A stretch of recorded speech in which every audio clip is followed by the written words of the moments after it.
All right, receiving content. All right, we are live. All right, can you hear us? Can you hear us? We are live here with MLR Tonight. Can you hear us, ladies and gentlemen? I'm showing live. I think we're good. All right, awesome. Ladies and gentlemen, welcome to tonight's very special Saturday edition of MLR Tonight. I am Kyle Corbett, broadcasting live from Studio 39 here, and we are joined by a very special panel.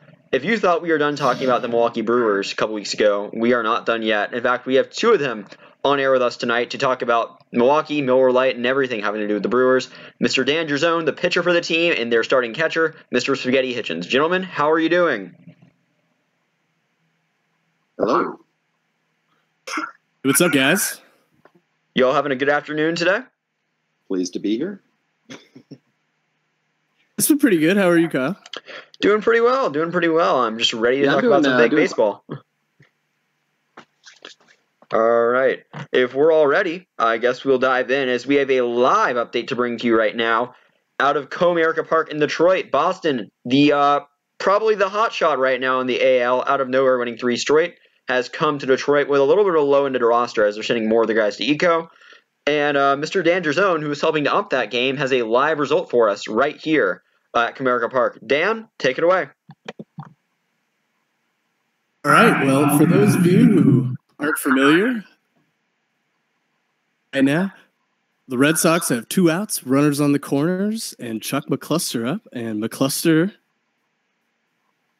Spanish side, said, voy a batear 371, mi compa. And so this update is in Espanol. So, con la cuenta 2-1, Woodridge tira una bola curva que McCluster golpea con gran poder cerca de la de foul. Muy alto y muy lejos. Espera por una bola rápida de Woodridge. Imaginado que Woodridge no lanzara otra curva. De McCluster y SASL. Tercer strike. So we have a strike 3 into the inning. No score. Boston. All right. Thank you, Mr. Dan Gerzone. As you just said, we are now moving to the bottom of the 3rd inning at Comerica Park. Still no score between the Red Sox and Tigers. Let's start our discussion of the night here at Comerica Park with the hotshot Red Sox. I'll try to abstain to avoid bias here, but we have a scoreless game. A large part of that being for a couple reasons. One, Boston has had 2 players go missing this game, Mr. T.R. Guthrie and their starter Josh Madore, who's hoping to throw off the Detroit Tigers offense, and that didn't really happen. But yet again, on the other hand, they sent a lot of their big guys, a lot of their high-hitting players either to Echo, like Kyle Corbett, who's kind of an important player in my opinion. And then you have guys like Shackelford and Al Halladay who are sitting on the bench to this game. So, and Money also happens to be sitting in Echo right now. So, Dan, Spaghetti, whoever wants to take this question first, what do y'all think will be the end result of this? Because you have Detroit who's been struggling, you have Boston who is putting their struggling guys in the lineup. So, I mean, will the unstoppable force beat the immovable object here? I mean, what's going to happen in Red Sox Detroit in y'all's opinion? Well, if I was to put money on this game, I think I would have to go with Red Sox on this one. They've just been super hot lately. And I think Mr. Peppers up there in Boston is really turning things around. Would you agree, Dan? You know what? Woodridge has been... he just gave up 2 singles this last inning. And I have a best friend in real life. His last name is Woldridge, and his Woolridge. Say the name wrong. Don't get mad at me, Dick. But he's been pitching a great game. Barge has been pretty solid so far. It could go either way. I guess right now I'm leaning Detroit because they're the home team. I think the home team advantage is going to help them out. Alrighty, if we get any more updates from this, I'm sure myself or Dan will be willing to bring it to you right away. So let's start out talking with some games. Let's start with what were you saying? Just gonna say I posted it, and Should be in momentarily. All right, sounds good. Thank you, Mr. Dangerzone. All right, let's hop over and look at a few NL matchups, and let's look at one that's already finished so far. That's Rockies-Giants. Let's take a look at what happened out at AT&T Park. The Rockies coming off a big win over the Dodgers in the last one. The Giants are now riding 5-3, 5-2 rather, trying to hold on to their top tier season. Let's start out in the the top of the third rather with Joshua Roth. He's been a nice add for the Rockies. He will step up here with 2 men on and nobody out. He will send a triple out to right field. That'll score Ronnie Voss, Ralph Smith. That'll make it 2-0 Rockies. Then we'll move to the bottom of the frame with Mike Oxlittle standing. Nobody on. He'll hit a solo shot out to left field, his first home run of the year. That'll make it a 2-1 Rockies lead. Later in the inning, Hunter 2-0. He's been looking to make a splash since being acquired from the Phillies. He'll knock one out to deep right field. Ain't nobody questioning this one. That one is gone. A first home run in a Giants uniform for Mr. Hunter 2-0, making it a 2-2 ball game, all tied up. And that tie will not get broken until the top of the sixth when Gottlieb Giannopoulos, the hero in last game, is going to step up once again, and he's going to slap one out to deep center field. Is that one going in the water? Won't make it to the water, but that one is still gone. Josh Roth will score. Giannopoulos will score. 4-2 Rockies lead, and that will be the final score in this one. Rockies get a second straight victory in the NL West, putting them at 4-4. Meanwhile, the Giants fall to 5-3. The big win goes to Hank Murphy, who's been looking to get a good win. Ambiorix Matt Havapati will take the loss, and Giannopoulos wins player of the game. Dan, let's start with you on this one. What do you think about this game, the way the Rockies have slowly started to rise up from their ashes, and the Giants are starting to fall a little bit? I blame Bird because he went on make a case and basically said the Rockies were the worst team in the league, and the Rockies have just shoved it back in his face, winning 2 in a row.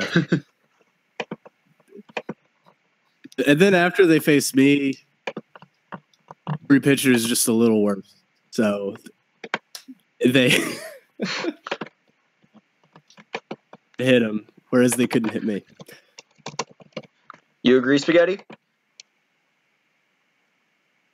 I'm gonna echo a little bit of what Dan said there. Rockies weren't looking too good when they played us. I think what was that, session 5 or something like that. And I'm gonna plug this real quick. We dropped a 9 spot on them in the second, and Dan went complete game shutout. I think maybe started to get under their skin a little bit, and then Jay coming out and ruffling some more feathers. Maybe it woke them up. They've been playing great ball, and the way that they've been playing, this really isn't a surprise. What do you think about the Giants have been hot. You can keep going, Dan. I was just gonna say the Giants have been hot, and the Rockies put up a lot of runs 2 sessions ago, I believe. Or 4 on the Giants. They pitched really good. I mean, anybody can win in this game, and a lot of parity for the Rockies to kind of keep it going. I still think the Giants are, probably a top 5 team, and you don't win every game, obviously, but I think they just ran into a team that's playing a little better ball right now. Alrighty, let's move on to one of our games currently in action, and I'm sure we're going to get a lot of bias in this one. Brewers taking on the Nationals. We thought this would be a hard-fought pitching contest, and this one really has not been the case. This one has been all Miller Lite. Starting at the top of the third, Casey Jones is going to stand in here with the bases loaded, and he will be walked by Hudson Hildebrand, who was contending a little bit for an all-star position, but that will have no more hope on it whatsoever. Jones will walk to first, and Pip Squires will score. RBI walk for Casey Jones. Milwaukee now up 1-0. Later in the inning, Scottish Twiggy hits a double. That'll score Bohorse Jackman and our very own Spaghetti Hitchens, making it 3-0 Milwaukee. Again, later in the inning, James Earl Pones will sacrifice ground out. That will not end the inning, but will be close to it as Casey Jones will come across the score. Moving into the fourth, Spaghetti Hitchens. He's looking to make another splash at the plate. He'll hit an RBI double out to right field. That'll score Bohorse Jackman. 5-0 Milwaukee Brewers.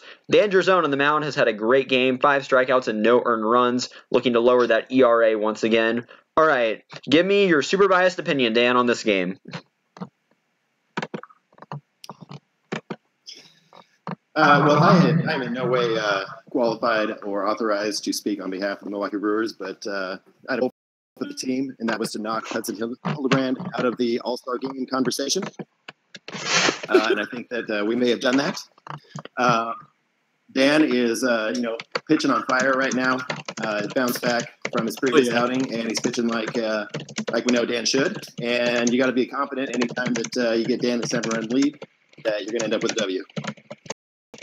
You agree? Especially Spaghetti? if you don't have Sunny Streaker. That was spaghetti. You know what? I made that whole big joke about getting 100 innings, but honestly, just taking 2 weeks off, sipping Mai Tais in the bullpen, that was really what I needed, I think. Kind of, I was using a whole lot of analytics, and I went back and I talked to my old high school pitching coach, and like, man, just go back to what got you here. And I was like, yeah, you're right. And so I've just been pitching a great game. The offense has been really great. Our past couple games, the offense was kind of struggling, so it's really good to see them back. All right, what do y'all think about the Nationals? I'd like to just point out for a second. Keep going, Dan. Or not? Cool. You keep going. I was just going to point out that I'm still a perfect 1,000 at the plate batting in the 9-hole. So. Wow. Congratulations. We found the spot for you. All right. What do you guys think about the Nationals, though, in this game? Obviously, you're face of the opponent here, so you may have a little bit of bias, but do you think they're back on the downtrend? I mean, they won 2 straight as part of this homestand, and this is the final game, and you guys have just kind of come in and destroyed that momentum. Is this going to be a burden that is going to take a few games to shake off, or are they going to be able to bounce back again next session?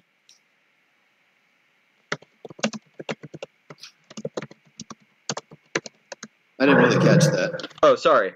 I was saying, do you guys think the Nationals are going to be able to bounce back from this, assuming the score holds, or do you think this is going to be something that takes a few sessions to overcome and get back to their ways? They've won 2 straight coming into this. So is this a permanent damager that you guys have done to them? I actually think that the Nationals are a better team than what their record might show and what this game shows. Obviously, Hildebrandt's been huge for him so far this season. And, sometimes pitchers take their lumps, and this is just some of that for him.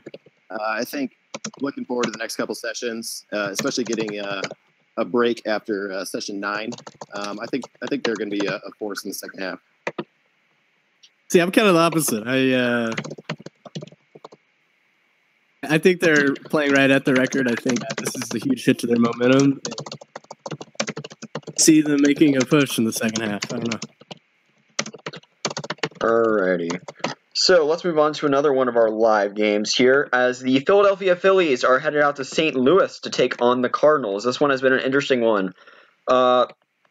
Jim Bob Cooter getting the start for St. Louis, facing off against Oliver Yu, who's had a great season so far. Let's start out in the top of the second. Willie Dustis, he struggled last game in the Echo League, and he's looking for a bit of redemption here in any form. Top of the second, 1 out. He's going to hit a long fly ball out to deep left field. That one is gone. He will run the bases and score. Home run for Willie Dustis. That'll make it a 1-0 Philly lead, and he's not done. Top of the fourth, back at it. Nobody on with 1 out. He'll hit another one out to the exact same spot, I guess. Mr. Jim Bob Cooter didn't learn his lesson. That one is gone. Another home run for Willie Dustis. 2-0 Phillies. Moving to the top of the fifth. Moog Mafesser is aboard with Jameson Wells currently standing on third. Mafesser knocks a double out towards center field. Wells will come across the score. 3-0 Phillies. Later in the inning, Fly Spaceman hits a sac fly out to right field. Tommy Brown will tag up and score. 4-0 Phillies, and that's where we currently stand. Oliver Yu is not allowed a run in this game. He's struck out 4 and only allowed 2 hits. Meanwhile, Jim Bob Cooter has been lit up in this game completely. Dan, let me start with you. What do you think about this game and Philly really combating against the red-hot Cardinals? I think Philly is actually a really good team, and they've been hot lately. Cardinals won 5 in a row. They've been scorching. You knew it wasn't going to last the whole time, and Jim Bob, who's actually had a really solid kind of under-the-radar season, he's never going to dominate a whole team, but he's one of those guys who just gets outs when he needs to, and sometimes some of those hits just kind of fall through. So I still think the Cards are probably in our division, and but the Phillies, man, they started out of the gate really slow, but long.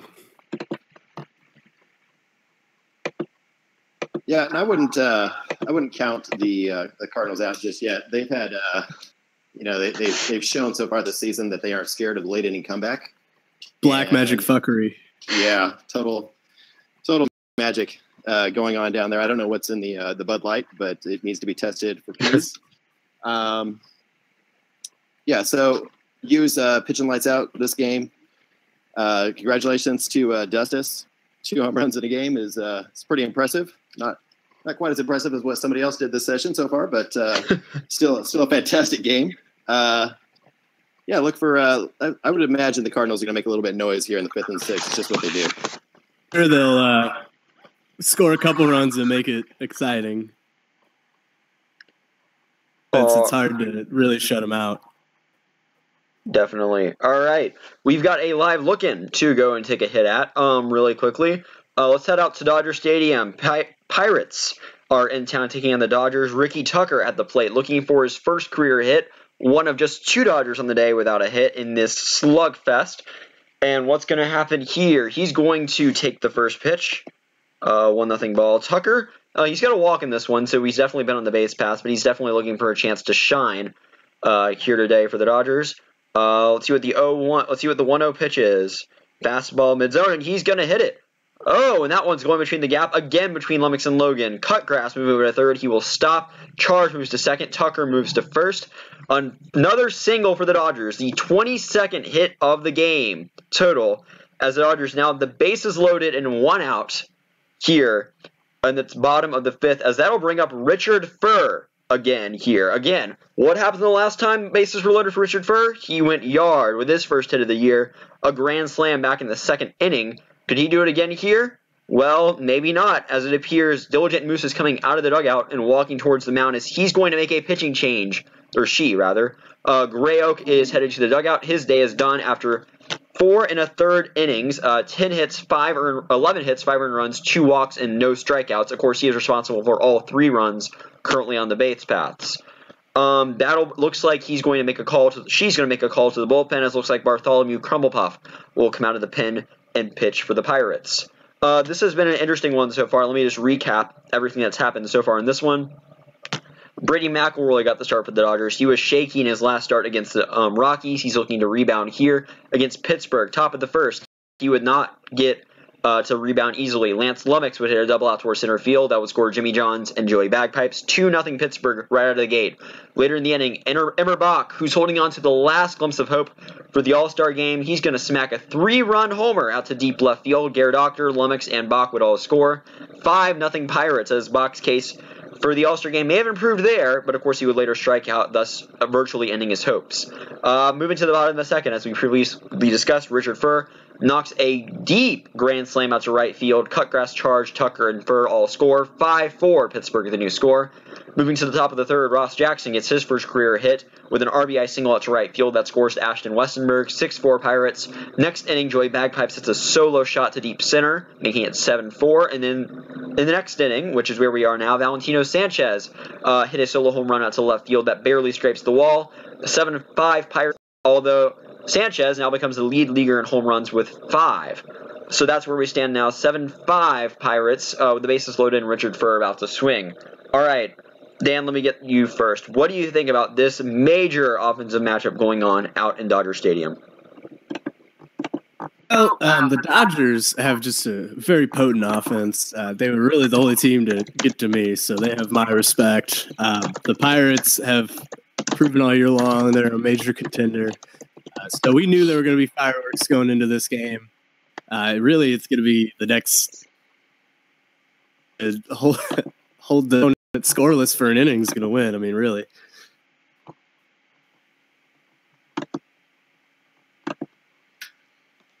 Yeah, LA's offense is well known throughout the league. There's no surprise that they can hit the cover off the ball, and it looks like they're primed to take back the lead. Interesting note about that: there are no National League home teams that are winning their games right now, but it looks like the Dodgers might be the first. Wow. And I was actually expecting a little bit more out of McElroy this game. Last time I faced him, he He sat me down 3 straight times with an average DBF of something like 479 or something. So I was hoping that I was going to point to him and say, hey, at least one of the league's best did that to me. But apparently that's not the case. And then Valentino Sanchez, man, that guy might be MVP. I mean, he's been just hitting like what crazy. What does he have now? 12 RBIs? I mean, he is just tearing the cover off the ball. If he's not everybody's pick for the starting third baseman, then I don't know what's going on. Baseman in the league, but yeah, he's just, you're like, oh, he's gonna fall off, and he hits another jack. So, what do you guys think? Who do you guys think is the better power hitter? Excuse me. Who do you guys think is the better power hitter in the league right now? Do you think it's Forehead or do you think it's Valentino?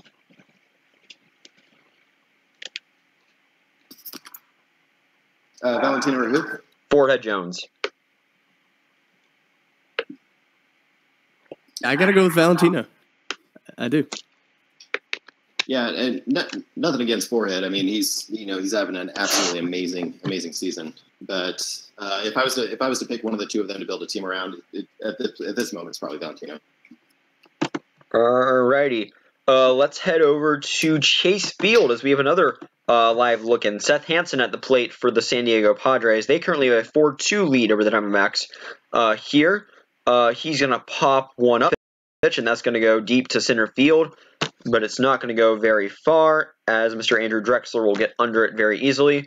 One runner at first, 1 out. That one runner is Mr. Cannonball Dickerson. Rambo McFly is going to step up to swing here, and if we get a result there, we'll bring it to you live on MLR Tonight. Let me give you a quick rundown of everything that has happened in this game. Starting in the bottom of the first, Kyle Grimes Jr., maybe a sleeper candidate for the All-Star game, or maybe a Cy Young later in the year. He's had a good year so far, but that good year is going to go up in smoke here. Bottom of the first, Garen Smudge going to smack a home run deep out towards the pool in right field at Chase Field. That one is gone. Garen Smudge with another home run in the year, making it 1-0 Arizona. Moving on to the top of the third, Cannonball Dickerson at the plate. He's been struggling as of late, looking to get back to doing things, and he's going to smack one deep to center field with the bases loaded. That one is high, deep, and gone. A grand slam for Cannonball Dickerson. Griffey will score, Athan will score, Executioner will score, and Dickerson will score. 4-1, San Diego is your lead. Moving on to the bottom of the third, Andrew Drexler at the plate, the rookie. This is only his second game with the Diamondbacks. He's going to smack one deep out to the pool once again, like Smudge did. That one is gone. His first career home run as a Diamondback. 4-2, San Diego is the current score. Top of the sixth at the moment. Padres out hitting the Diamondbacks 5-4. And Kyle Grimes Jr. is having an okay game, 2 earned runs, 4 hits, and 4 Ks, but of course not the game that's really going to get him where he needs to be in the ASG storyline. All right, you two, Dan Spaghetti, what do y'all think about this matchup and what we have going on out at Chase Field? I'm astonished that Cannonball Dickerson got a hit.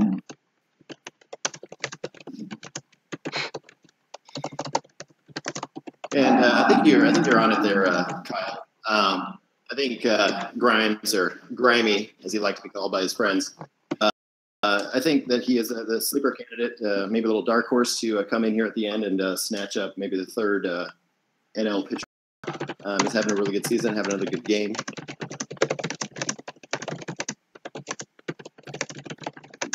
And I'm actually surprised that the Padres are winning anything. But, I guess that's what Grand Slams get you. Even a blind squirrel finds a nut every once in a while. I think Cannonball just swung the bat, closed his eyes, and prayed he hit it, and finally got lucky. Alrighty, let's hop over to one more NL matchup. This one's not really full NL. In fact, it's our interleague game of the session. That is Texas at Montreal. Cal Tiberius Jr. back on the mound for the Expos this game. He'll have to go against Superbone Three-Finger, who's hoping to get things back on track for the Rangers. And both of them have been having lights-out pitching performances. Three-Finger not allowing a run thus far, and Tiberius having 5 strikeouts. In fact, the only run of the day came on this play right here. Joe Trundle, in the top of the fourth, smacks one out to deep right field. That one is gone. Home run for Joe Trundle, surprisingly his first of the year as he makes his campaign as for to be a bench player on the All-Star team. That will make the score 1-0 Texas, and that is where the score currently is. We're in the top of the fourth with 1 out. Not much offense in this game, as this one has been all pitching between Three Finger and Tiberius. All right, you two, what do y'all think about this matchup here, this interleague game between this Rangers, who are looking to bounce back from their mess of an alt situation, and the Expos, who are looking to continue their rise as of late? We do have a little bit of an update. This one, T.H. Morello's actually hit a solo homer to make the score 2-0. Oh. And kind of an interesting little thing. If you want to go check out his at-bat there, he kind of called that homer.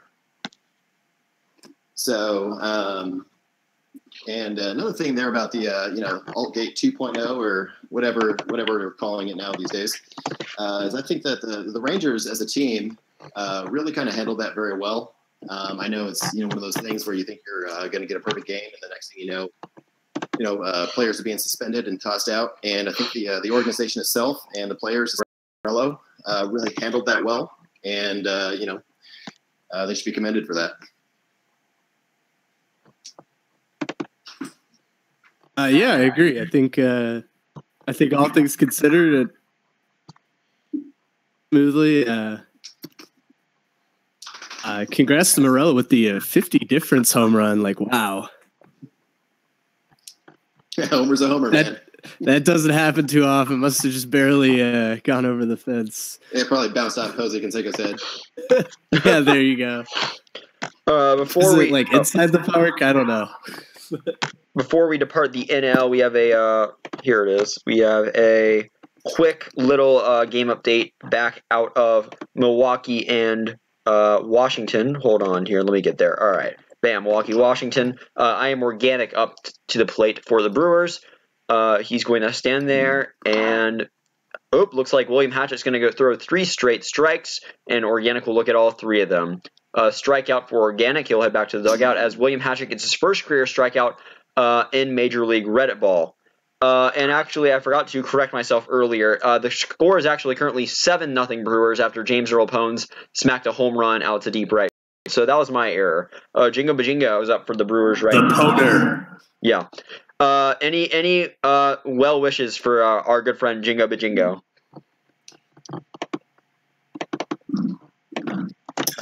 Wish you well, Jingo. I'm not too hopeful because I might have gotten pinged, but good luck. Wait, really? And if I can just add something about our buddy Hatchet, Dan and I got to play with him, or got to know him a little bit through the Eco League, and he did very well starting the game for us. I would expect MLR to watch him and look for good things. All right. Loved him on the Bruins, and just wish him well in this next game after us. I don't wish him well this current game. Oh no, we need to put up another 5 on him. Hopefully, maybe 6. All right, let's hop over and take a quick gander recap. Let's recap the National League games we've talked about thus far. Milwaukee, of course, beating the Nationals 7-0. Philadelphia up on St. Louis 4-0. Pittsburgh up on Los Angeles 7-5. Colorado, of course, defeated the Giants 4-2. San Diego up on Arizona 4-2, and Texas beating Montreal 2-0. Dan, let me start with you. Which of these games do you think is the most important, not just right now, but in the long run as the season reaches its halfway point and pushes towards some playoff races?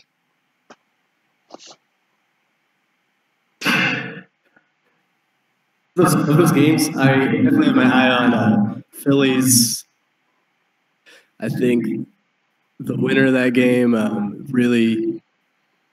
I mean, they're both in the same division. I think a lot of momentum in that game for the winner. Cardinals already have a crap ton of momentum, so it's tough to say a loss will derail that. But I think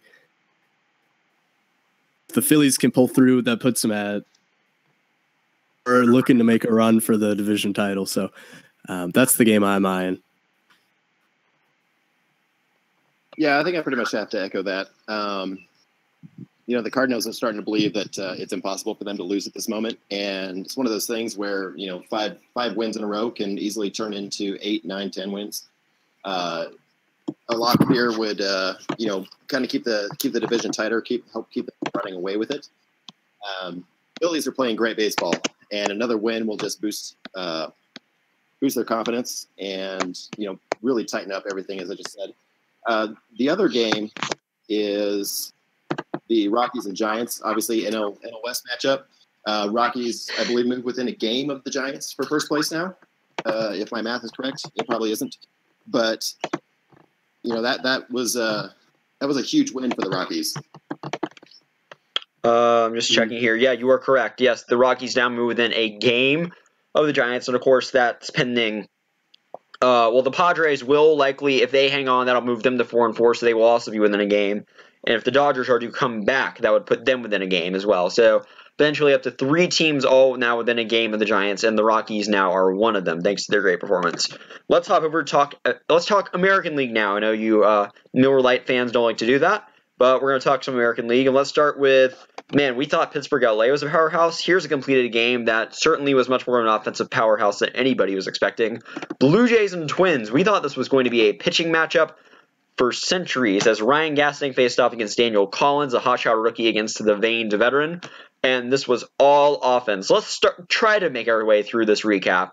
Started with the very first batter, Ziggy Cedar, leading things off for the Toronto Blue Jays. Top of the first, nobody on, smacks the first pitch to deep left field. Home run, Ziggy Cedar is second of the year, 1-0 Blue Jays. Later in the inning, a man on second with Lane Drew at the plate. He'll hit a home run out to deep center. That'll score him and Graham Grams. 3-0 Blue Jays. Moving to the top of the second, Ziggy Cedar returns to the plate. Joey McCarty standing on third. Cedar's going to slap one out to deep right field. That one is gone. 5-0 Toronto. Third home run of the year for Mr. Ziggy Cedar. It is now 5-0 Toronto here in the top of the second. Moving to the third, Sven Jorgensen is at the plate. He's going to hit a homer. And this one going out to deep center field. He will score. Honcho will score. Barry will score. 8-0 Blue Jays. Later in the inning, Graham Grams has a sac fly to deep center field. The throw will not get there in time, as Smith will come across the plate to score, making it 9-0 Toronto.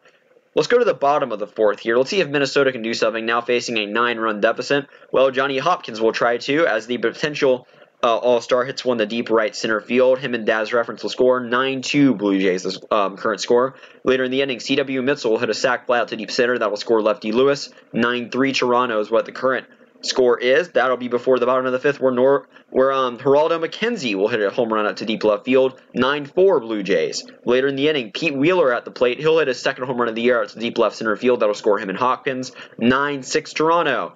Moving to the top of the sixth. You thought the offense for Toronto was done? No, it's just getting started. Ziggy Cedar back to the plate. Another one, high and deep to left field. That one is gone. Third home run of the day for Ziggy Cedar. First player in MLR history to hit 3 home runs in a game. Fourth on the year. 10-6 Toronto, the new score. Sven Jorgensen later in the inning would hit a double out to left field. Milo Grams, Lane Drew, and Thomas Berry all score.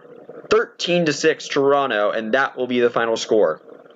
Despite giving up 6 runs, Ryan Gosling will get the win in this one. He'll move to 3-0 in the year. Daniel Collins falls to 1-1. And Ziggy Cedar, 4 for 4. 3 home runs, a double, 4 RBI, 3 runs. Wow, what a performance by the Blue Jays and Ziggy Cedar. What are your comments on this one, Dan? Well, obviously, Cedar's going to be the star of this one, and deservedly so. It's probably the greatest offensive game in MLR history. Just Ziggy, like man-to-man right here, they're going to come and ask for a urine test. Like, it's going to happen. It happened to me after my Colorado game. Like, people are going to be suspicious. Like, a lesser-known storyline, Sven Jorgensen. A home run and a double. Like, he's been killing it. He's one of the top players in the AL. And then it's good to see Johnny Hopkins got his first home run. You know, he's been killing it, but just hasn't ever left the park for him. He finally got his first one. So, yeah. And then one more thing. Ains had been on top of the DBF ever. So, it kind of proves, you know, he is a little touchable. 4 2/3, 6 hits, 3 walks, 6 earned. So, kind of earth, you know, his DBF took a huge hit today. Alrighty. Yeah, what a luxury it is for your starting pitcher to give up 6 earned runs and still come away with a win. If we had done that for Dan against the Dodgers, we'd have a winning record right now. Congratulations to Cedar. This is, I mean, obviously, you know, on the MLR scale, this is a Ruthian feat. 3 home runs in a game is unprecedented, and you went 4 for 4, and I think if I remember right, the other hit was a double. Yep, that's correct. That's fantastic. You know, some people might look back on this game and say, "Oh, well, he only had 4 RBIs," but remember, people, he's the leadoff hitter, right? 2 of his home runs obviously came with him leading off the game, or leading off an inning. So it's not like, you know, he had a lot of opportunity to really rack up the RBIs. He did what he could, and he did a lot.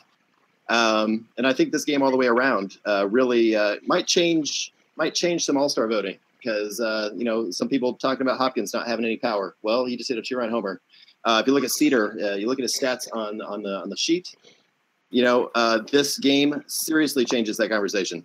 And congratulations to the Blue Jays on this one. Slugged our eco buddies. Nice job. And Twins, go get them next time. Alrighty. All right, let's hop over. Let's look at the game that everybody thought was going to be all offense, and yet we have seen none of that. Devil Rays and A's. Man, what a snoozer. Current score is 1-0 A's, and that's the result of a home run in the bottom of the second by Blue Moon Bartholomew. He sends that out to deep right field. Solo shot for him, his second in the year, making it 1-0 A's, and that's all we've seen. What we have seen is a lot of amazing work on the mound. First of all, by recent trade acquisition, Willoughby Hoos, who was acquired by the Devil Rays in light of Dougie McElroy's retirement. 3 strikeouts and 1 earned run, 2 hits, 2 walks in a day for him. But meanwhile, Jay Schwizzle, a virtual unknown for the A's, the second guy behind Shark in the A's rotation, 4 1/3, 1 hit, no runs, no walks, 7 strikeouts. Man, what a performance by Jay Schwizzle. He's well on his way to completing this and potentially winning player of the game and maybe contending with Cedar for player of the session. Who knows? It's going to be close. Schwizzle has put up one fantastic performance here in Oakland so far on the mound. What do you guys think of this low-scoring affair, but dominant mound performance by Jay Schwizzle? I think that the A's are really coming up, and you got to respect them right now in the league. I know they had a real rough start, and it seems like, you know, things have changed. You know, probably the big knock on the A's so far this season is that they haven't, you know, been scoring a lot of runs, and sometimes you just need good pitching. My beloved MLB Giants, that was the secret to our success. Win 1-0, 2-0. If you can do that, fantastic. And shout out to Hoos, who apparently in response to my Vote Scottish Twiggy All-Star campaign, I made him my enemy. So you're having a great game, buddy.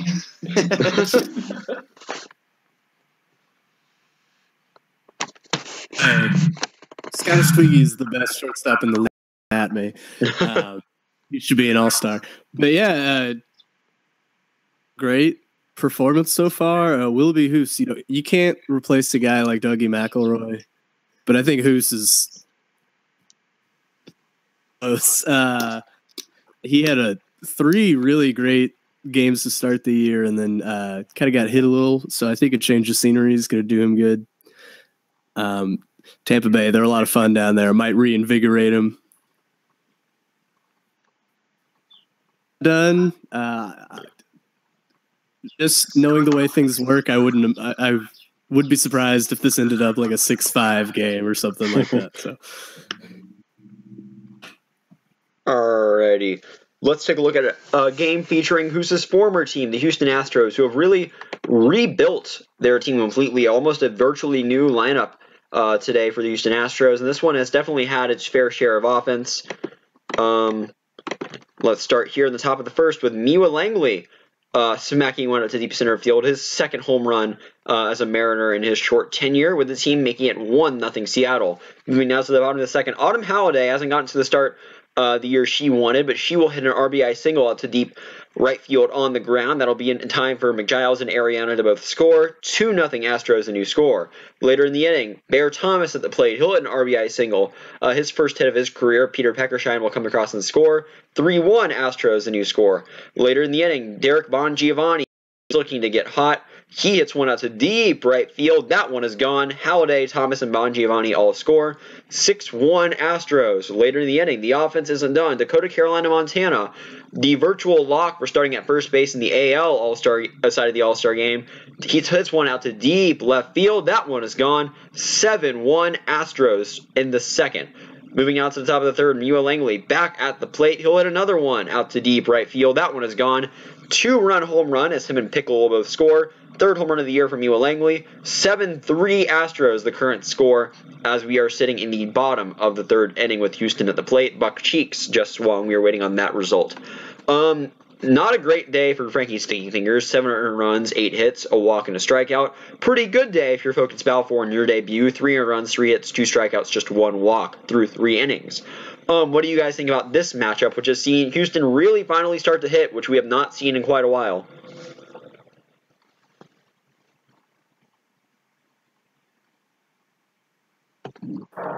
Yeah, I think they were due for a big offensive game.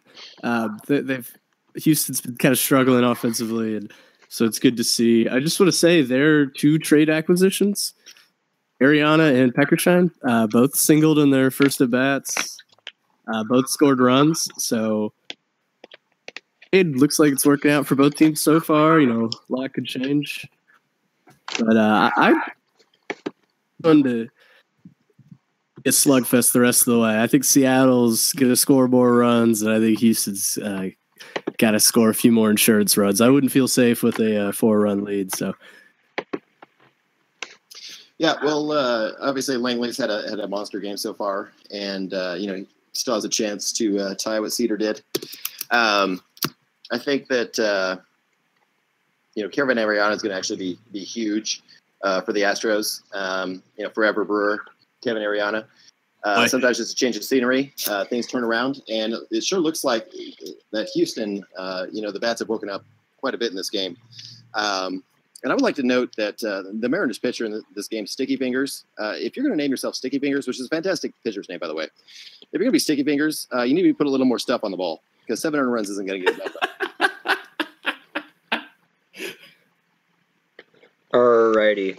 Let's hop over and look at the one AL game we haven't touched on, the one game total we haven't touched on today. That's Indians-Orioles. The big thing we were talking about last week on MLR Tonight was going to be how are the Indians going to handle a much slower pace of play if that game comes, if that push comes to shove. And a lot of co-hosts were saying, no, it won't be that much slower. Well, we're sitting here in the bottom of the third, which is unusual for an Indians considering we're a week into the session. I believe they have not been this slow since before BB became GM. And that, of course, is right after the 5-day Tampa Bay-Cleveland game. So this is the slowest we have seen the Indians under BB Bandipino Jr. But let's run through it, as they do have the lead at the moment, thanks to top of the first, Richard Pohl at the plate. He's going to hit a grand slam, a 3-run home run. My apologies, my eyes are horrible.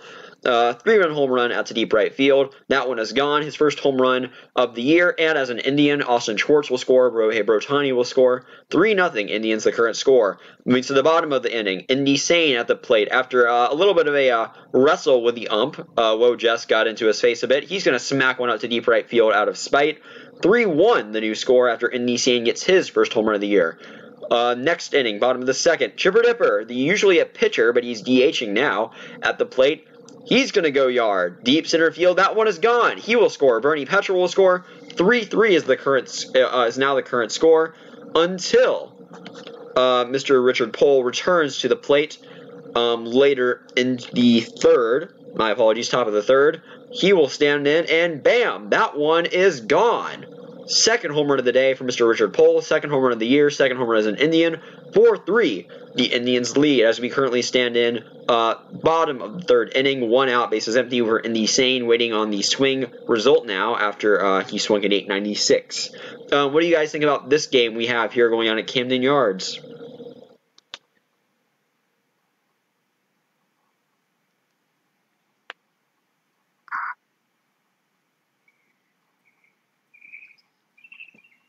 Spaghetti, you got anything? I think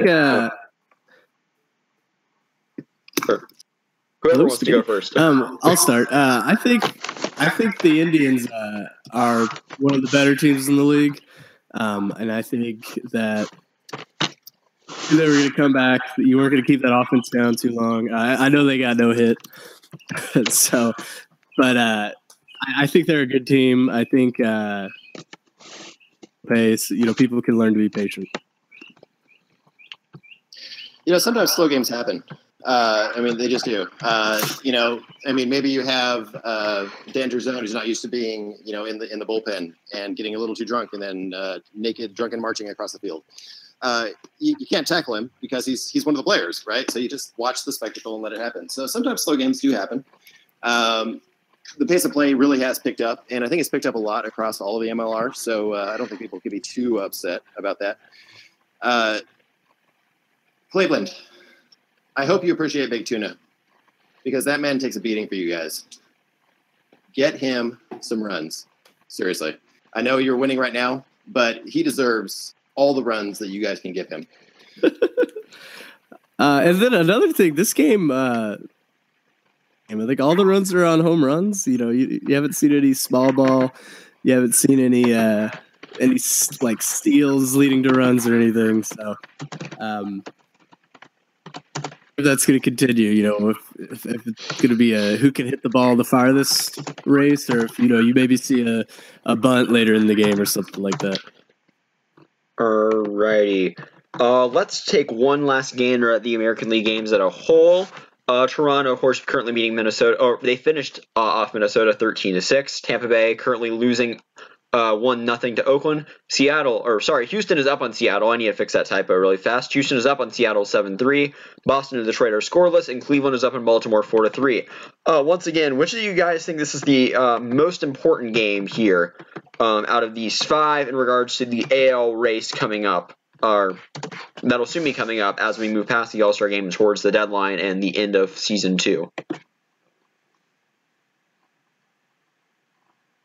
I'm definitely keeping my eye on this A's-Rays game. Devil Rays, my bad.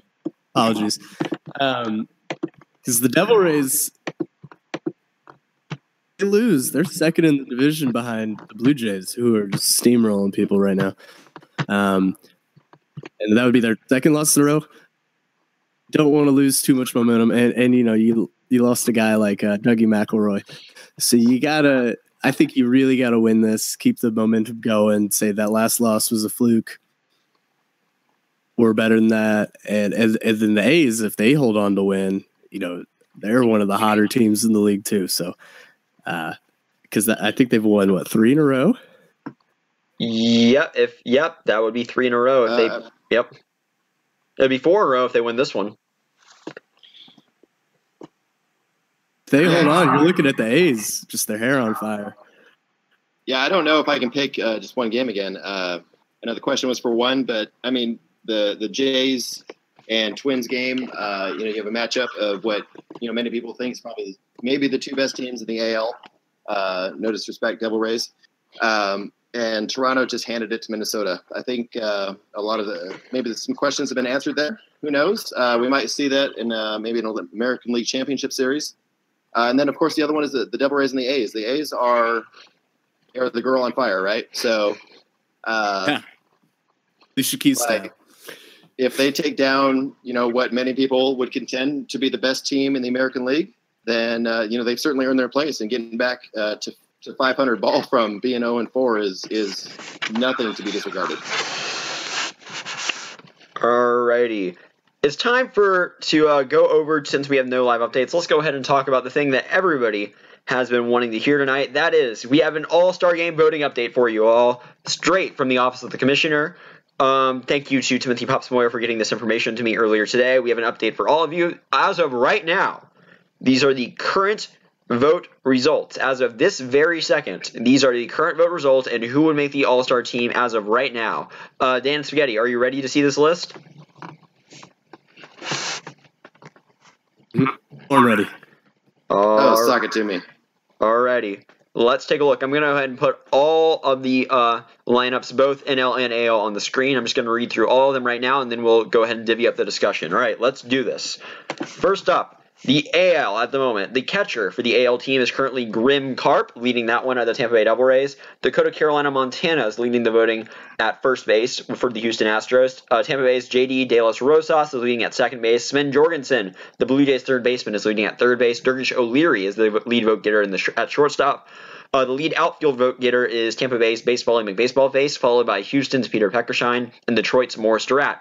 And the lead vote getter, without any other, who is not currently in a position, will be Johnny Hopkins, third baseman. He is slotted to be the DH as of right now. The three pitchers, based on GM voting as of this very moment, is Ryan Gasting of Toronto, Tim Bird of Minnesota, and Baltimore's Chipper Dipper.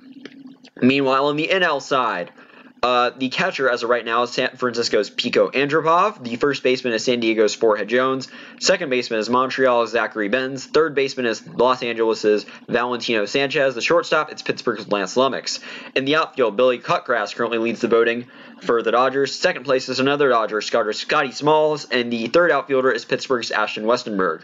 The designated hitter, who is the current lead vote getter of anybody not in a position, that is going to outfielder Haywood Jablomi of the Colorado Rockies. The three pitchers currently in line to make the All-Star team are Darth Vader of Pittsburgh, Milwaukee's Dan Gerzone, and St. Louis's Jamison Poe. All right, before Dan prides himself outside, let's start with the AL and talk about this team. Let's ask this question first. Are there any surprises on this AL list for all the positions, including pitchers? Dan, we'll start with you. Is there any surprise out of the 12 names you have listed here for the American League? My Devil reference are going to hate me. I'm surprised Barney Summers isn't the starter at catcher right now. I know there was a big debate, who's better, Grim Karp or Barney Summers, but Barney has been killing it. He's the Cougar master. So, you can find him at a piano bar just slaying it. And I am surprised that it's Grim, although they're very good, but I gotta be on that team. Spaghetti, what say you on this topic? What surprises you about this All-Star team? So, at the risk of upsetting Tampa Bay Devil Ray Nation, I obviously don't know the voting margin, but I kind of would expect that Nicky Falk might be the representative for the American League second baseman. I know All-Star games tend to be a popularity contest, and JD, is very, very active in Discord. But if you look at Falk's stats, at least as they're listed on the ballot, Falk is better. They're almost identical, but Falk has a better slugging percentage. That's really where it stands.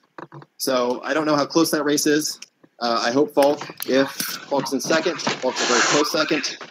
But, that's one that could really, to me, go either way. And then, I'm pretty good with most of the rest of it. Yeah, I thought it was pretty good. She has, referring to Nikki, she's been killing it. But JD does lead in the one stat that matters, which is steals of home plate. Let me hop in here. You're gonna win the Jackie Robinson Award. Let me hop in here, and I completely agree that JD is a fantastic player, but he does not belong in this list. And in my opinion, I don't think it should be Nicky Falk either. Why is Grams not blowing away this competition at second base right now? 571 average, 577 on base, 1.048 slugging percentage, a 634 WOBA, a ridiculously high WAR, 7 doubles, a home run, 3 RBIs. That blows Falk and De Los Rosas out of the water completely. And he's on a team that's now 6-2. Devil Rays and Orioles won't be able to boast that after this session. Grams is essentially the MVP on this Blue Jays team. I don't understand how I understand they have 2 other really good players in the running with Jorgensen and Gasting on the mound, but I don't understand how Grams isn't running away with this. Can either of you help me? Help me out here. Is Grams the 2-spot hitter or the 3-spot? I mix up the Grams. He is now the 2-spot hitter. Milo, he has hit first, second, third. Milo typically hits behind him. if I remember correctly. Let me look at the box score from this game. This game, Graham hit above Milo. So, yeah, Cedar led off, then Graham, then Milo, then Lane Drew. Okay, so sorry. Yeah, I was thinking that that Grams was the 3-spot hitter, and for me, 2 RBIs on the season from the 3-spot is not getting it done. I don't care what your batting average is. But yeah, if he's a 2-spot hitter, his job is to move runners over or to get on or to be the second leadoff hitter. So in that, yeah, I got to back you up. Grams should be the pretty much the unanimous pick for second baseman. The grandma's been doing very good. I'm not gonna lie, position Grams played, but yeah, they're totally killing it. Should be on there. But like I said, how many steals of home? None. Which, yeah, I mean, so as we've learned just minutes ago, that's the most important Instant stat, offense. Instant offense. Breaking news, everybody. The most important stat in all of Major League Redball is steals of home. Congratulations, JD De Los Rosas. You win. Alrighty. Let's hop over and take... Can you argue against it? I'll be honest, I can't. I have no words. Alright. Let's take a gander and look at the National League starters, as we just discussed. Actually, no, I have a question again on AL. Let me start with you, Spaghetti. Is there a name that we haven't talked about that you believe that deserves an all-star spot on the AL side? It can be a pitcher, it can be a hitter, it can be anybody. Is there a name that we haven't talked about, even that we thought should have been on the list that we just talked about a few minutes ago, that you think really deserves to be an all-star, even if they don't get a start? So the name that I would throw out there is Ziggy Cedar. I know when you look at the ballot, look at it. I mean, he has a 200 average, 250 on base percentage, 467 slugging. Now throw in, this session's stats to that, and all of a sudden for the outfield, he is one of the best players in the league. Yeah. So for me, AL, maybe a write-in candidate, or if you haven't voted, definitely vote Cedar. I mean, reward what he has done. I don't know, but do you think Ziggy Cedar is like in the major leagues and in actual baseball? Scooter Gennett, whatever his name is, he hit 4 home runs for the Reds, but he's like a backup second baseman. Do you think Ziggy's? So let's clarify something. Ziggy Cedar is a starting second baseman for the Toronto Blue Jays.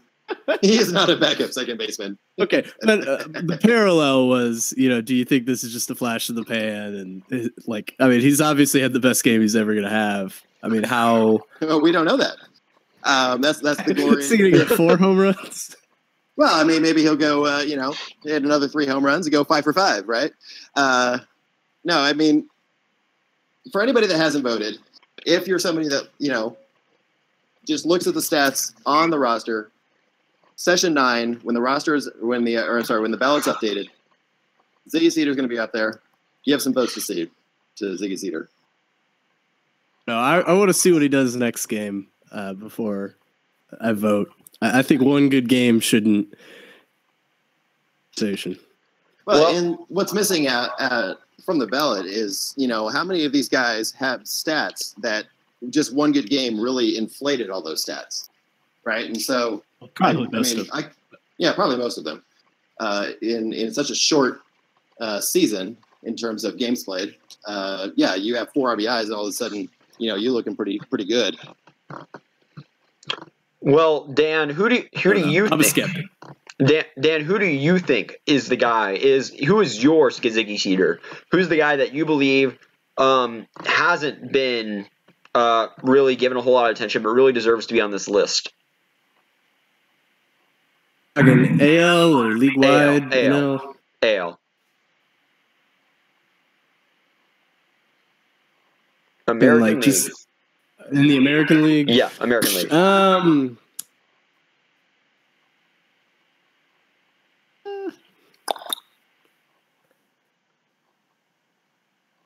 have no idea. Here, I'll help you out with one that's been on my mind over the last couple of days. How about I don't really Rex? pay attention to the American League too.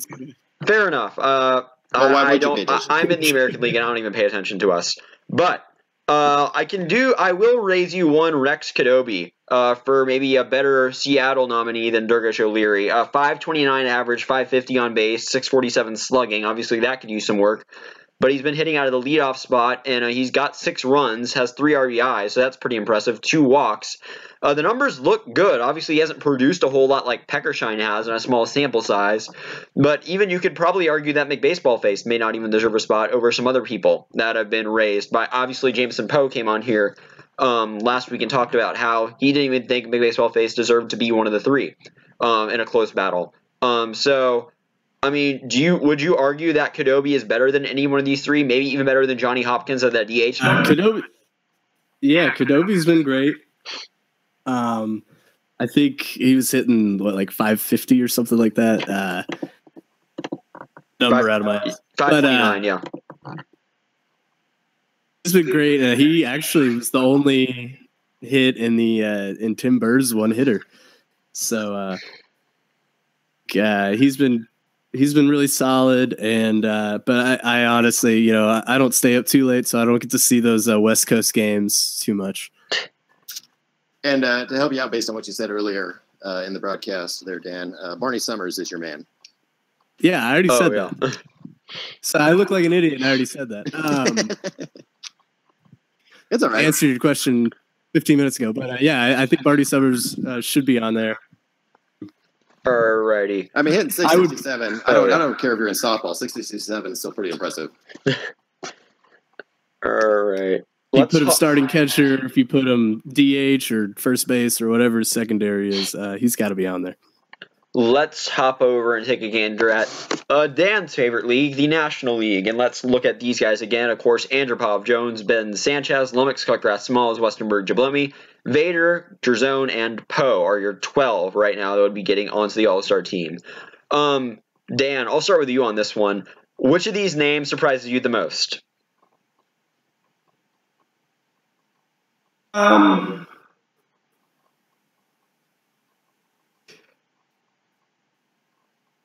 Boy. I was a little at it right now. I'm gonna say Andropov. I love the guy. I love his shtick. I think he's hilarious.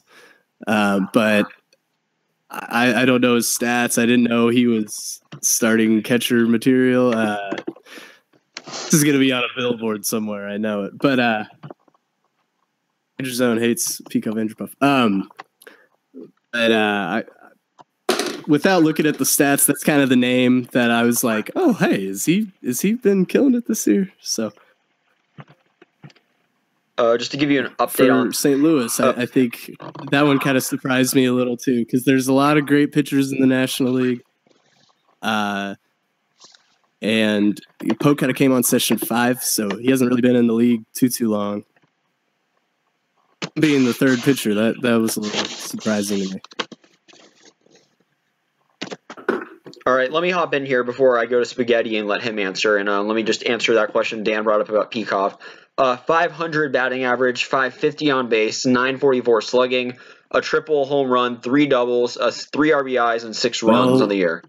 So, yeah, the stats are there for Andropov. The question is, killed it, I guess. Yeah, is he better than other catchers in the league? That's definitely been a debate over the last week in game discussion. Spaghetti, let me get your answer to that question. Who on this list do you not really believes... Who are you surprised by on this group of 12? Again, I don't have the benefit of seeing the vote differential, but Scottish Twiggy, even though that I've been promoting him as a second baseman because he's been playing second base for us, but I guess he's on the ballot as a shortstop. Scottish Twiggy should be the starting shortstop for the NL. If you look at his stats, Lumix does have a better slugging percentage than Twiggy. But Twiggy otherwise has been lights. He's just been amazing this season. His hits are clutch. He's consistent. He's riding a 7-game hitting streak, getting big RBIs. I mean, he's as constant as any hitter probably in the National League. Seriously, nothing against Lumix, but look for Twiggy on the ballot. Right, vote him in, and then I understand why Peacock Andropov is the starting catcher at the moment because I'm not on the ballot. Look at my stats when I'm on next session because I had 11 going into this. I only had 11 plate appearances, so I missed it by 1 plate appearance. But my stats are better. Look at me. Eddie. Yeah, and thanks for not supporting me there, Dan, by the way. I mean, you were my unanimous pick for starting pitcher in the National League. Well, thank you. I know you don't really get a vote, but hey, I'm an Eco League manager. I should get a vote. Okay, yeah, you should. I just because I think everybody on the list has been talked about quite a bit, or has won player of the session. At least most of them, or been top 3 player of the session. And then Peekov, I just kind of saw on there, and I was like, "Oh, really? Has he been quietly killing it?" So I'm not saying he doesn't deserve it. I was just you don't really hear as much buzz around his name as some of the other guys. The Dodgers, I know, have been killing it because they took batting practice off me, but Peekov was the one. And Peekov actually got a triple off me too. So. But he was the one I just kind of oh, wow, he must be doing a really good job, kind of in the shadows. So, but yeah, vote Spaghetti. Spaghetti's better in every single way, and he's just lovable and fun. Oh, yeah, I'm just a better human. He's the oldest guy in the league, so you want some old people on that list too. You can't be all youngins. Yeah, respect your elders. So Spaghetti. All right. Aaron a little bit too. I mean, you never know. Spaghetti, quick question for you. As we talked about from the AL side, let's move over to the NL side and ask this question. Name one guy we haven't talked about, besides yourself, Spaghetti, that you believe should be on this list, but nobody's talking about them. So I've already said Scottish Twiggy. He really should be on there. I mean, as far as second baseman, or I keep saying second baseman because that's what he plays for us lately. I mean, his stats are amazing.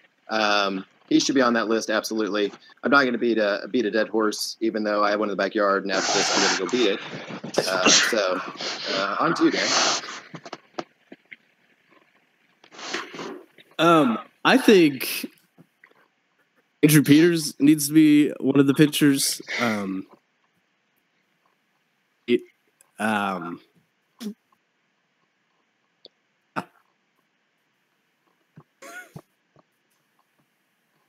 I don't care which league. I don't care. You can throw him in a DH. I think Andrew Peters has been very solid. He needs to be one of the pitchers. Oh yeah, I would actually second Peters as well. I mean, he's been very good out there for the Giants, and for a team that hasn't won a lot of games, look at Grimes, guys. He's got some really good stats. I know if the Padres were in first place, he would definitely be in the conversation. Let me throw one more name into the ring for you guys. Obviously, I agree definitely with Peters, but maybe for the DH spot, Forrest Jones, I'll just say it. He has been a beast. He has earned that first base spot 100%. But if there's anybody else who deserves to contend with him, it's Emmerbach completely. 500, 786, and that's only going up this game considering he had a 3-run blast earlier. Now that's got him 2 home runs, 7 RBIs, still 2 walks in the year. He's had a fantastic season thus far, and he really deserves to be recognized. If he doesn't get the DH spot, it's going to be hard for him to make the team, considering that the NL's got considering that half of those 12 names I listed are either Dodgers or Pirates. Then it's going to be real tough for Bach to find a spot, considering that a lot of the bench positions will be filled by teams that are still looking to send a player out there. There are a few teams that don't, like Washington, for example, doesn't have a representative yet, and a few teams like that Philadelphia, that need to be able to get a player on there. So it may be tough for Bach to slide in there and make the team, but I really do think he deserves that DH spot, considering what he has done thus far for Pittsburgh. All right, thank you guys for giving us your input, and again, thank you to the Office of the Pitcher for submitting that to us. So let's go ahead and do a few other things, some housekeeping really quickly. We have a live look I just wanted to say, while we're talking about Emmerbach, yeah, that Marjorie Minx made was awesome. Did anybody else hear that? Oh, the song? I have not listened to it yet. Is it good?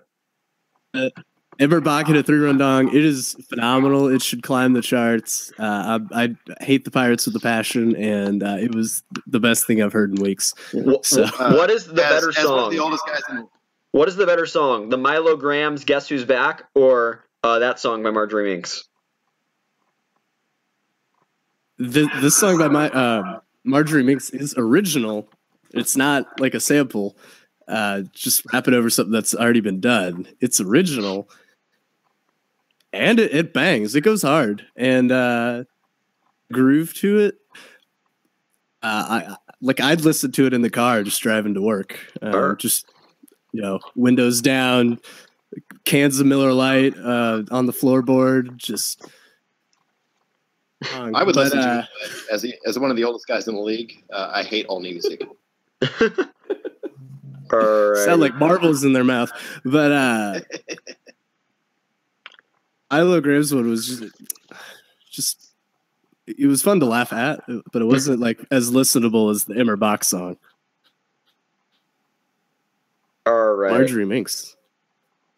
Let's go ahead here and take a gander at one quick live look, and we need to look at Seattle at Houston. Buck Cheeks at the plate. He will swing on the 2-1 count and put it through first and second base out towards right field. He's on with a base hit. His first hit of the game. 2 outs, a runner on first here in the bottom of the third. Tristan Uzumaki will swing here with his .294 batting average. All right, let's move on to a little bit of a game I like to call. Why is that text wrong? It's called Buy or Sell. My apologies for this messed up text here. But yeah, we're about to play a game of Buy or Sell. You guys know how it works. I will put a player on the screen, and then you guys looking at his stats will tell me if you believe his stock is worth buying or selling at this time. Are you guys ready? Oh, my God. I am so ready. All right. Let's start here with Mr. Kyle Grimes Jr., number 36, starting pitcher for the San Diego Padres. 10 2/3 innings pitched entering this game. 2.81 ERA, 1.03 WHIP, 2.81 K per 6, 5 strikeouts on the year for Mr. Grimes Jr. Dan, let me start with you. Are you going to buy or are you going to sell Kyle Grimes Jr.? Was that to me? That was to Dan. Okay. Got my name for a second. Sell. I'm going to sell. We play the Padres next game after we crush the Nationals, and we're going to just shove it to them, man. I mean, I don't know if he'll pitch, but you know what? He's pretty, two games? I mean, only 10 innings pitched. I think once teams kind of start to figure him out, they'll and then his stats will kind of go down. How about you, Spaghetti? Are you going to buy or sell on Kyle Grimes Jr.? Well, since I've already plugged in for the All-Star game, I'm going to buy Grimes. In many ways, the MLR mirrors the Major League Baseball. And, I mean, it looks like, the Padres are a potentially terrible team that just develops players for other teams. And I think Grimes is going to be one of those guys. I would expect Grimes to have a good season. He's going to come up, do well, and then be traded off. I will also I will jump in here also. First of all, I'll say 2 things. One, if you think Preller is just going to go trading players around willy-nilly, you're out of your mind. Because that is like the most anti-Preller thing ever. Preller's probably lighting up in game discussion right now, spewing expletives at you, Mr. Spaghetti. And secondly, I'm going to buy Kyle Grimes Jr. I do agree with you, Spaghetti, that I think he's got more in the tank, and I think this is just a small sample size of the nomination you can control. I think next season, I think this is a Cy Young candidate, in my opinion. I think this is the league's next South Shark, the league's next Dan Gerzone, but he just needs more innings to be able to prove what he's worth. So here's a guy who has already proven what he's worth, but has kind of slacked off a little bit, still has great numbers, and that is Baltimore's Whit Murdo, outfielder number 15 for the Baltimore Orioles, former Crystal Cleat winner back in season 1, hitting .300 on the year, still a healthy average, .417 on base, .450 slugging, a double, a triple, and 2 RBIs out of the 2-hole for the Baltimore Orioles. Dan, I'll start with you. You going to buy or are you going to sell Mr. Whit Murdo? I'm just gonna sell the whole Baltimore Orioles. I don't know much about Whit Murdo. 100. I don't really take much stock into season 1 stats.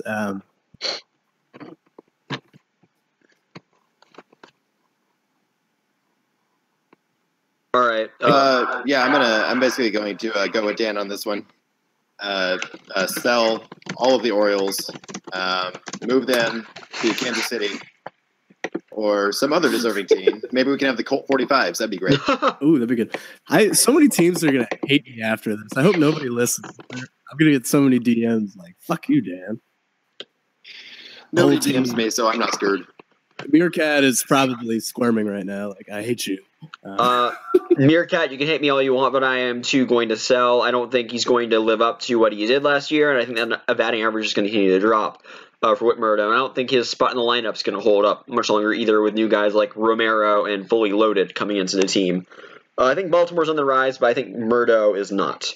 So let's talk about a player who, oh my gosh, this is my favorite slash line in baseball history right here. Gottlieb Giannopoulos for Colorado. Get this. 250 average, 250 on base, 833 slugging. What a leap. A double, 2 home runs, 5 RBIs. This is through this session. 2 player of the games, back-to-back player of the games for Gottlieb Giannopoulos. But that 250 average leaves something to strive for. Dan, let me start with you. Are you buying or selling Mr. Gottlieb Giannopoulos? You know what? I am buying the Greek Freak. I think has some power from that slugging. I think home runs are game changers, and it's good to have a guy who can put one out of the park. And I just think the Rockies are kind of the hot team, like we were talking about earlier. I think improve, get a little chip on their shoulder. Everybody kind of wrote them off, and I think they're coming out with a vengeance. So I'm buying Giannopoulos. Are you going to buy two, Dan? I missed his on-base percentage. What was that, Kyle? Are you? Sorry. It is 250 average, 250 on base, 833 slugging. Yeah, that's just that's a ton of power with very little contact, I would imagine. He's getting better, Spaghetti. He's getting better. Is he? I'm just going to assume so. I would say go ahead and buy. I mean, Colorado's coming up, and as they say, hitting is contagious. So, I mean, Colorado's starting to win games. They're getting more confidence. And if maybe that's a result of better scouting. And if so, look for that to come up. All right. I, too, am going to buy here. I think Giannopoulos is going to be the next star out in Colorado, and I think just we're going to have to wait and see to be able to see how quickly he rises to fame. I think he's already done it with 2 player of the games. Interesting to see if he can hit any more home runs or do any interesting things out in Coors. Here's an interesting player I want to touch on for Minnesota, Geraldo McKenzie. 300 average, 364 on base, 600 slugging, a home run, a run, and an RBI. Catcher for the Twins, who have really started to revitalize themselves in the last couple of games, and he's been a big part of it, being a consistent hitter out of the middle of the order and the starting catcher for Minnesota, and also filling in a little bit with DH. Dan, let me start with you. Are you going to buy McKenzie as a key piece for this Twins lineup? I need to quit coming on these because everybody's going to hate me. No, I'm selling. I like the Twins. I think they're a great team, but what's he, like the 4th best hitter in that lineup? I mean, so the Twins are very good, but I think they're going to go as far as Burr and Hopkins and Collins take them. The two pitchers, Burr and Collins, and then Hopkins and Twinkie Bauer and Daz Obscure Reference. I just think there's so many good Twins. It's hard to really look at and say he's going to be better than those guys. So I'm going to sell. If I had the option of holding, I would, but I'll sell. Spaghetti, what say you? Well, are we looking to see, who's going to be the biggest name out of the lineup? Because, I don't know how you could have a bigger name right now than Johnny Hopkins. But I would say buy. McKenzie hit another home run today. He's coming up. I mean, the Twins have a great lineup all the way around. And McKenzie is a big piece of that. He's part of the machine, right? So buy. If his stock is low right now, I don't know why it would be. But if it is, then definitely buy. I think the stock is going to be ridiculously high on McKenzie at the moment, and that's why I'm going to sell and sell hard. Minnesota is probably going to be the most hyped team in the MLR right now, by far. If St. Louis doesn't end up falling, they're going to be number 1 in the power rankings. They're going to be, by far and away, everybody's number 1 favorite, and I think that's going to get to their heads. I think they're going to fall at Houston next game. I think Houston's going to destroy them offensively. As we've seen this game, I think that offense is going to continue next game against the Twins, and I just think the Twins are going to be humbled. And I don't think their reign up on top is going to last, and I think McKenzie's going to struggle because of that. So I'm really ready to sell all the way on Hurley and McKenzie. Moving right along, here's another underrated player on a very underrated team. Philadelphia's Jamison Wells. He was acquired back in Session 3 for Gil Mets in a trade with the Tampa Bay Devil Rays. 333 average, 333 on base, and 333 slugging. Fairly consistent guy with a 300 WOBA. A double and an RBI just satisfy all that. And he's been definitely a middle-of-the-lineup hitter since joining the team in Philadelphia. But he has definitely been a key piece in helping this team get back to their winning ways, as they currently are now 4-0 is their lead over the Cardinals, and he's 1 for 2 on the day. So I guess his average is technically now 400, as we see here in Philadelphia. Dan, let me start with you. Are you going to buy with Jamison Wells? Yeah, I will. You know, he's not really a name you hear a lot. I think his stock's on the rise. He got a hit today. So I think Philadelphia, because they were in the Paper Cup last year. I think they've been hot. They started off slow, and really I think I look for them to kind of get more hits. Like if you remember early in the year, so you knew they'd bounce back, and so I'll buy him. Spaghetti, you agree?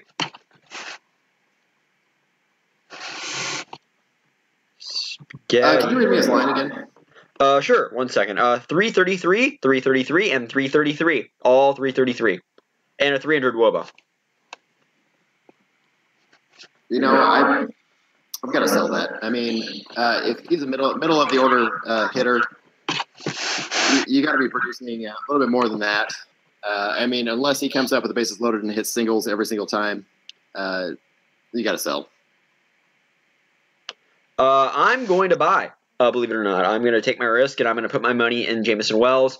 I think Philadelphia is a team on the rise, and I think he's going to be moving up in the order real fast and taking charge of a kind of a new-faced Phillies team. They got a lot of new players they've signed, but I think Jamison Wells has been a little bit of a lead veteran, is going to step up and be a leader offensively, and I think that average in OBP and slugging is only going to grow from here. So just wait and see with Jamison Wells. Moving right along, our last topic of buy or sell will be Tommy Foxconn, the pitcher for the Cleveland Indians. Been the number 2 pitcher, but his numbers really display him as more of a 1. 2.50 ERA, 1.08 WHIP, 7.0 K per 6, 12 innings pitched, and 22 strikeouts for Mr. Tommy Foxconn. Dan, let me start with you. Are you going to buy Foxconn as a top-tier pitcher in the American League?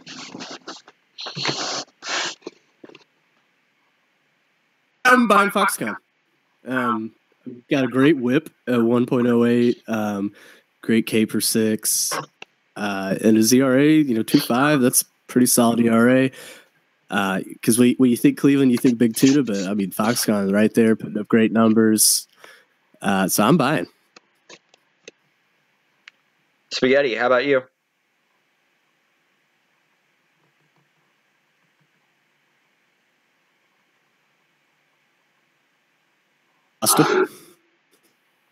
Spaghetti, you there?